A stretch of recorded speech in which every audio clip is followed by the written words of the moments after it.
Hello everyone, today we're going to be talking about confirmation bias for my public speaking class. The definition of confirmation bias, according to Britannica.com, is when someone has the tendency to interpret new information in a way that is similar or congruent to their own personal beliefs.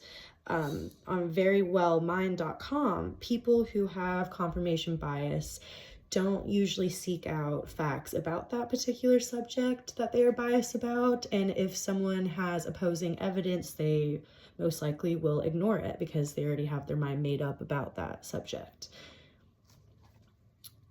An article on helpfulprofessor.com, however, states that even though this might be a very common thing that occurs, it is not necessarily something that people do with realizing it. They don't do it intentionally. People don't necessarily always know that they're being biased.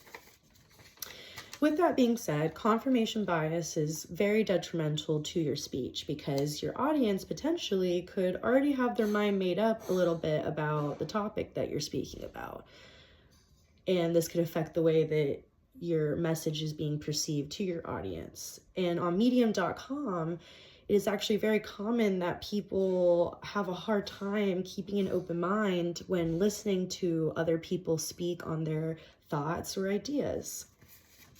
Sometimes I can admit that I can be one of those people. It definitely can be hard for someone like me who has their own opinions and stance on things, and this could, affect my way of listening to a speech and how I perceive that message.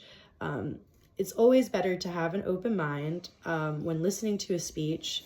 And now that you know what confirmation bias is, hopefully in the future, we can realize when we are being biased, when we're listening to someone give us new information, then we can also keep that in mind when we are speaking and doing our speeches, that there will be people who already might disagree with you. And how are you going to win those people over? How are you going to get your message across?